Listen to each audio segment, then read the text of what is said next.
विमल पोलो जुबा केसरी, हर पल मनाओ केसरी त्योहार। आजाद एक देश की दो सरकारें अपनी अपनी मशीनरी लेकर सड़क पर एक दूसरे के खिलाफ आकर खड़ी हो जाएंगी। इतनी केओटिक सिचुएशन में है हमारा देश अब।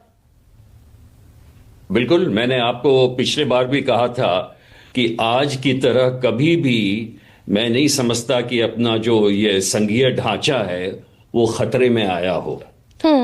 और ये केस तो एक अजीब केस है जिसमें सुप्रीम कोर्ट ने तो बड़ी अच्छी बातें कही, दोनों तरफ से कह दी। एक तरफ से तो ये कह दिया कि बिल्कुल कोई हक नहीं है कि ममता बनर्जी को सड़क पर आने का और बाधा डालने का, क्योंकि विधिवत ईडी गई थी। 17 पीएमएलए सेक्शन जो है उसका, उसके तहत उसको पूरा अधिकार है। और ये भी आप प्रश्न नहीं कर सकते हैं कि कब गई, इलेक्शन के पहले की भी ये कही गई। टेक्निकली, लीगली इस केस में कोई भी आप कहते हैं व्यवधान नहीं डाल सकते हैं, ये बात सही है। दूसरी तरफ से लेकिन सुप्रीम कोर्ट ने यह भी कह दिया है कि हां, राजनीतिक मामलों में और राजनीतिक ऐसे में ईडी ऐसे एजेंसी को नहीं पढ़ना चाहिए। अब जब उन्होंने ये कह दिया है तब अब तो ये प्रूव करना जरूरी है कि वाकई क्या वो सर्च लाजमी था 6 साल के बाद, ठीक इलेक्शन के पहले। यानी प्रश्न वो मेंसरिया पे आ जाता है।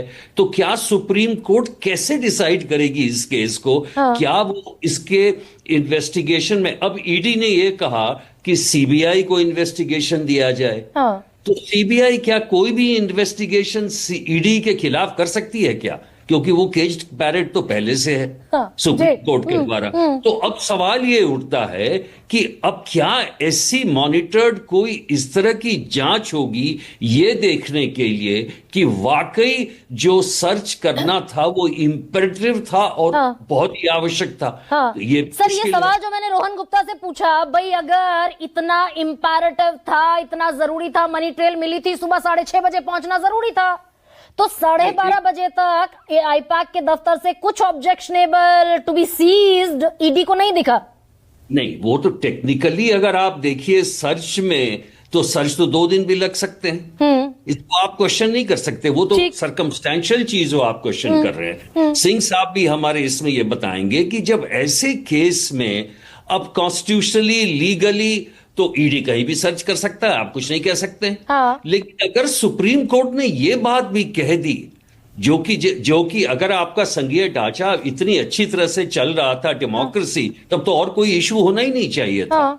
तो अब नहीं, तो सर उस पर सुमोटो एक्शन लेना जरूरी नहीं समझा गया? सारी विपक्ष की सरकारें फिर शहीद होती रही, जैसे हेमंत सोरेन की सरकार शहीद हो गई। इसलिए मैं कहता हूं, एक बात और भी कह रहा हूं ना, उसीलिए एक बात और कह रहा हूं। अब ये भी तो फिर सुप्रीम कोर्ट को देखना होगा कि क्या ममता जी जो लैपटॉप ले गई या जो फाइल्स ले गई वो भी कहते हैं इलेक्शन से संबंधित थी या किसी और से थी। तो मैं समझता कि ऐसे केसेस सुप्रीम कोर्ट के लिए हैं। क्या करेगी सुप्रीम कोर्ट इसमें? सुप्रीम कोर्ट क्या ये कहेगी कि हाँ केस चलते रहे? आई थिंक वो सुप्रीम कोर्ट पर आएंगे सर 1 सेकंड। नहीं, अच्छा तो कहिए। वापस रिवर्ट हो जाएगा हाई कोर्ट को। केस ही ऐसा है जिसमें इधर से भी सही है, उधर से भी सही है। नहीं सर, दरअसल जो ईडी की कार्यशैली है, और सिर्फ ईडी की नहीं, सीबीआई की, भाई आपने 193 मुकदमे विधायकों पर और सांसदों पर दर्ज किए।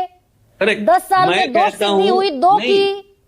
नहीं, मैं ये कहता हूं कि अगर 1% भी उनका सक्सेस है, कानूनी तौर से तो उनको अधिकार है। नहीं तो सर फिर एक और सवाल ये है ना कि भाई आपने एक एजेंसी को अथाह शक्तियां, अपार शक्तियां दे दी, शक्तिमान बना दिया।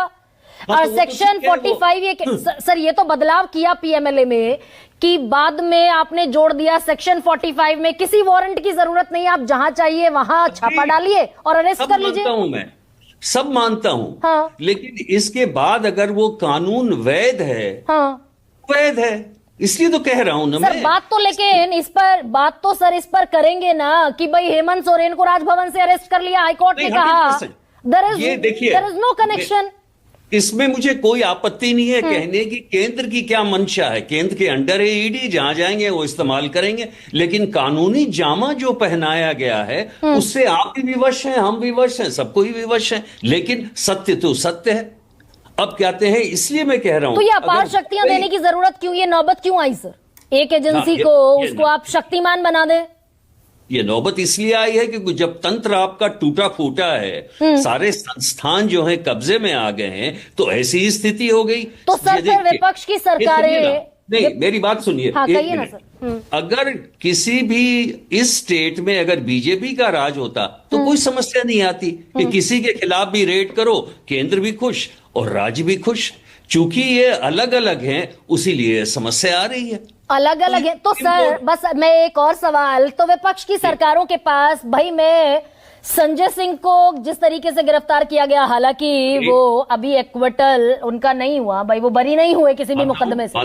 ना अरविंद केजरीवाल बरी हुए, ना मनीष सिसोदिया बरी हुए, लेकिन आप गए, आपने कॉलर पकड़ा, आपने अरेस्ट किया, आपने जेल में डाल दिया। वो बेचारे लोकसभा चुनाव भी उनकी गैर मौजूदगी में लड़ गए, लड़ना पड़ा। बिल्कुल गलत किया, लेकिन आपका प्रजातंत्र ऐसा विवश है कि यहां कोई और तरीका है नहीं। आप कोर्ट जाते रहिए और वहां से रिलीफ लेते रहिए। 6 साल में मिले, 50 साल में मिले, नहीं मिले, क्योंकि हम अपने प्रजातंत्र को ऐसा ही बनाए हैं। तो सर हम आप ये कह रहे हैं कि इस न्यू नॉर्मल को स्वीकार कर लो कि केंद्र की सत्ता में जो बैठा होगा वो इसी तरह नहीं तो हाँकेगा। एक सिर्फ चीज कहना चाह, क्यों नहीं ऑपोजिशन पार्टी इकट्ठा होती हैं और कहती हैं कि हम जब सत्ता में आएंगे तो ये जितने संस्थान हैं उनको हम स्वायत्त बना देंगे।